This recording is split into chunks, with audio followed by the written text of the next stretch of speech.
Monsieur le maire, bonjour. Bonjour Thierry. Merci d'avoir accepté notre invitation. Ça fait plaisir. 4 sujets nous intéressent. Oui. On va commencer par, vous voulez revenir sur l'intervention du service incendie à Saint-Gabriel, chemin Saint-Gabriel, on vous écoute. Bien, écoutez, comme vous le savez, là, pas la dernière séance. La dernière séance, j'ai été en mesure de donner un peu d'informations sur l'intervention. C'est juste que la séance, là, juste là, du mois de mars, que j'étais pas présent, malheureusement, il est arrivé un feu, là, un chalet là-bas, puis il y avait eu une intervention. Mais moi, je considère que c'était un peu la désinformation parce qu'on parlait qu'il y avait uniquement 2 pompiers. Mais en réalité, le rapport démontre qu'il y a eu une intervention de 12 pompiers sur place. C'est sûr, certain que, je veux juste rassurer les gens, parce que moi, personnellement, la caserne qu'on a incendie, qu'on a à Grande-Ville présentement, la nouvelle caserne, là, je pense que c'est une des plus belles casernes de l'Est du Québec. Puis j'espère que les gens ont un sentiment de sécurité. Parce que nous, en tant que municipalité, on doit respecter le schéma de couverture des risques de la MRC. Puis nous, à l'intérieur de ça, on doit assurer un service aux maisons principales qui ont un permis avec la municipalité, qui ont un frontage sur une rue municipalisée publique. Puis présentement, Saint-Gabriel, c'est pas nécessairement le cas. C'est pas le cas. Il y a un chemin public, oui, là-bas, mais les gens, ils ont des permis de villégiature, tu sais. Donc, il fait en sorte que nous, quand il y a eu le feu, étant donné que l'excès, le chemin, tu sais, il n'est pas déblayé, parce que le chemin, 25% appartient à la ville de Grande-Bière, ouais. Puis 75% à Sainte-Thérèse. Ah, puis, à un moment donné, il y a un autre chemin qui appartient aussi aux Trois-Couronnes. Il avait été mentionné, pourquoi pas que tout le monde travaille ensemble, tu sais. Ça paraît simple, mais c'est pas si simple que ça. En 2018, là, on avait fait un effort, moi puis le directeur général, puis avec le maire de la municipalité de Sainte-Thérèse, de réunir tous ces gens-là pour essayer d'en arriver à une entente, mais il y avait des conditions qu'on n'a pas été en mesure. Mais il reste qu'effectivement, on veut travailler, peut-être éventuellement, pour faire en sorte que ça soit déplayé. Mais il reste qu'il y a des conditions dans lesquelles il y a d'autres intervenants qui ont fait partie. Puis moi, c'est pas la municipalité de Grande-Ville qui est au haut et qui est au-dessus de ça. Donc, il y a eu des discussions. On parle beaucoup de l'assurance responsabilité, s'assurer que c'est déneigé aux normes, mettons, municipales. Donc, nous, c'est sûr, certain qu'avec les stationnements, présentement, il n'y a pas beaucoup de stationnement. Puis, si éventuellement on décide de faire certaines actions-là, il va y avoir des dépenses reliées à ça. Donc, il va y avoir un calcul qui doit être fait. Éventuellement, peut-être qu'il va y avoir une taxe de secteur. Mais on n'est pas rendu là. Mais c'est des choses qui ont été discutées à la dernière rencontre. Mais il faut que les gens comprennent que, oui, il y a 45 résidents. Mais moi, ce que j'ai comme information, c'est pas nécessairement tous les résidents qui vont avoir le maximum de services.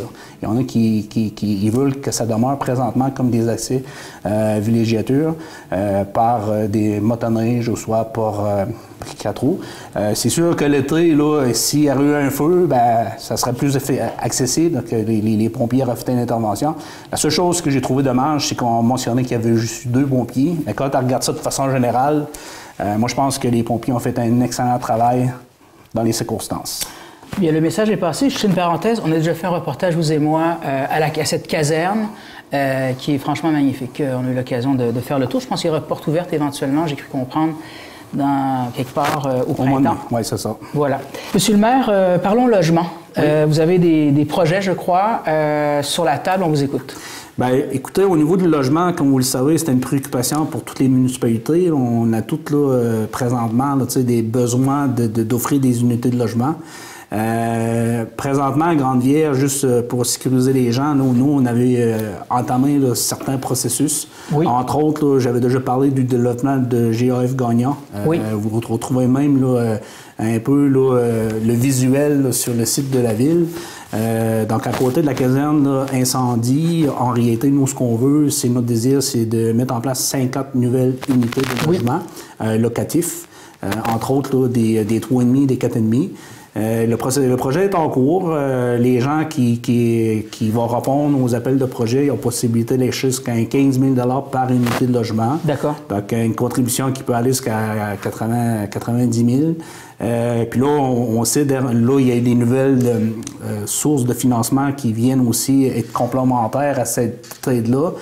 Au niveau de la MRC, il y a possibilité d'aller chercher jusqu'à un montant de 100 000 $ par projet. Puis au niveau du regroupement des MRC, il y a possibilité d'aller chercher un autre 200 000 $. Donc, c'est toutes des belles conditions pour aider un peu le développement du logement locatif. On a même mis en place là, des incitatifs au niveau là, des crédits là, de taxes là, qui est dégressif. On a même là, pour l'école des poches, sachant pour les étudiants qui sont à recherche de logement, donc la municipalité, on a mis en place une nouvelle mesure, c'est que quelqu'un qui est propriétaire d'une maison, qui voudrait aménager son sous-sol en appartement, qui comprend des chambres, qui comprend là, une cuisine, salon, salle de bain, possibilité d'acheter un montant de 5 000 $ à la municipalité. Puis, on a passé là, cette semaine à la MRC une contribution qui peut aller aussi de 10 000. Donc, ça fait 15 000 $ qui peut être disponible à 50 % des coûts là, pour pouvoir aménager. Puis, l'objectif de ça, c'est tout en mesure d'offrir des unités. Et puis, qu'est-ce qui vient un peu là, aussi, là, nous, ce qui est important, parce que beaucoup de promoteurs, étant donné que c'est un besoin particulier de partout, en relation avec l'avenue éventuellement de la zone de l'économie bleue, on a fait faire une étude par Raymond Chabot-Gwen Thornton qui démontre que d'ici 2026, on a besoin de 492 nouvelles unités, dont 232 pour la municipalité, la ville de Grande-Rivière. Quand même. Résidence aussi étudiante, je pense qu'il y a... Oui, bien effectivement, si vous regardez un peu l'actualité, présentement, là, il y a un projet de résidence à Carleton qui va être mis en place. On parle d'agrandissement d'unités aussi à Gaspé, mais il y a un projet de résidence qui est en cours présentement, là, avec le cégep qu'on travaille là-dessus. Mais en attendant que la résidence vienne se réaliser, parce que nous, on est... À l'école des pêches, je pense. Proche de l'école des pêches, sur un terrain de la municipalité, c'est un 24 unités, mais en attendant...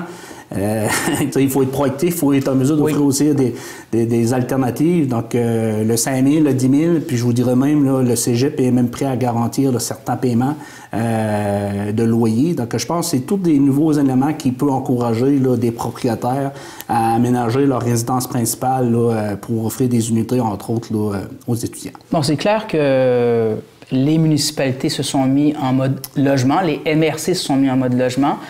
C'est clair dans le cas de Grande-Rivière. Bien, écoutez, moi, je peux vous dire que la municipalité de Grande-Rivière s'est mise en mode logement. Ça fait partie de nos priorités. En rafale, deux sujets, si vous me permettez. Régie intermunicipale, vous voulez glisser un mot? Bien, écoutez, moi, la seule chose que je veux dire, là, je sais que présentement, il y a beaucoup de défis là, au régime intermunicipal, puis des retards de collecte, etc. Mais je veux juste mentionner que nous, en réalité, effectivement, le compte de taxes, c'est nous qui percevons les taxes à partir des comptes de taxes. Mais la gestion de la régie intermunicipale, ça comprend, entre autres, là, les 3 écocentres de Gascon, de Grande-Rivière, Percé. Ça comprend le centre de tri à Grande-Rivière. Ça comprend aussi le centre de compostage.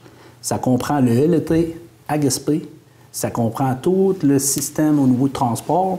Quand il y a des bris, il y a des changements de contracteurs, de sous-contractants. Écoutez, puis ça amène certaines problématiques. Quand il y a des tempêtes, je vous dirais qu'au niveau des communications, des fois, il y a un retard. Bien, le retard occasionne de repousser certaines autres actions.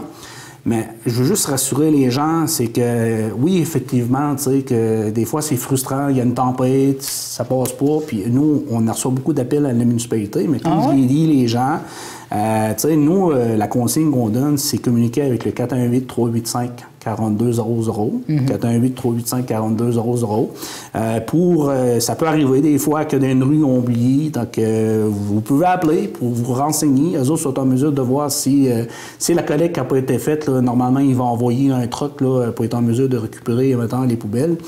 Mais tout ce service-là, là, c'est un montant là, de 315 $. Là. Donc, ça représente à peu près 6,67 par semaine, qui comprend l'ensemble de tout ce que je viens de vous nommer.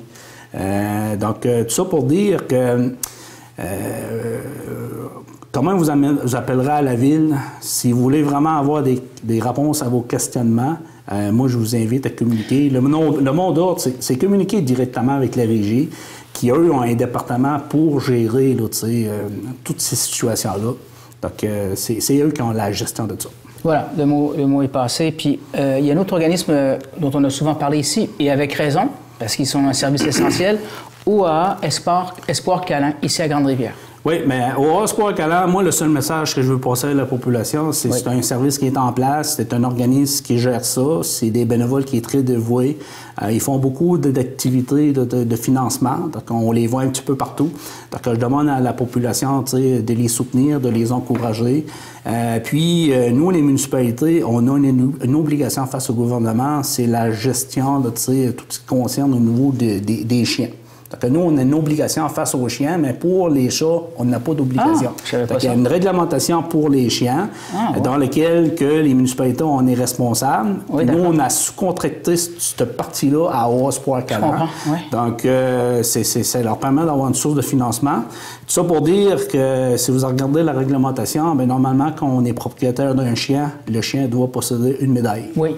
Donc, puis la médaille, bien, s'il y a un coût de minimum de 15 $ par unité, c'est sûr, certain que c'est une obligation d'avoir ça. Puis en même temps, bien, si, admettons, vous venez à perdre votre chien, bien, il y a possibilité de le relocaliser là, avec la médaille.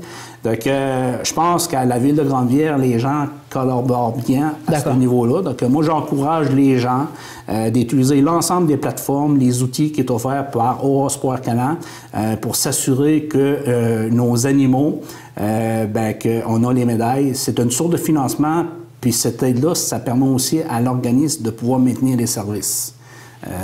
On a un service présentement, puis je regarde dans l'ensemble des autres MRC de la Gaspésie. C'est le seul service? Oui, c'est le seul service. Il y en a eu un à la baie des Chaleurs qui n'est plus en service. Il y en avait un en Haute-Gaspésie. C'était une problématique régionale. Présentement, on est chanceux dans la MRC Rocher-Percé d'avoir ce service-là. Oui. Donc, je demande juste aux gens de collaborer puis de s'assurer qu'on est en nombre, qu'on est réglementaire. Parce que si on est des animaux, bien, on a une obligation en tant que citoyen de s'assurer de faire respecter la réglementation. C'est la même réglementation dans toutes les municipalités. Donc, vous devez, vos chiens doivent avoir une médaille. Faites vos devoirs. C'est ça. Parfait. Monsieur le maire, merci pour cet entretien. Hey, ça me fait plaisir. Je te souhaite une bonne fin de semaine. Merci. Salut. Vous écoutez votre reflet d'ici. Revoyez tous nos reportages sur notre site Internet. Dans la MRC du Rocher-Percé, confiez la livraison de vos médicaments à vos pharmacies Uniprix. La pharmacie Uniprix, située à la place du Havre de Chandler, et la pharmacie Uniprix de Percé, située sous le CLSC, 2 succursales pour mieux vous servir. Notre équipe de professionnels vous offre des services personnalisés, sera attentive à vos besoins et toujours soucieuse de votre tranquillité d'esprit. Pour la livraison à domicile gratuite de vos médicaments en toute quiétude, faites confiance à vos pharmaciens des pharmacies Uniprix de Chandler et Percé.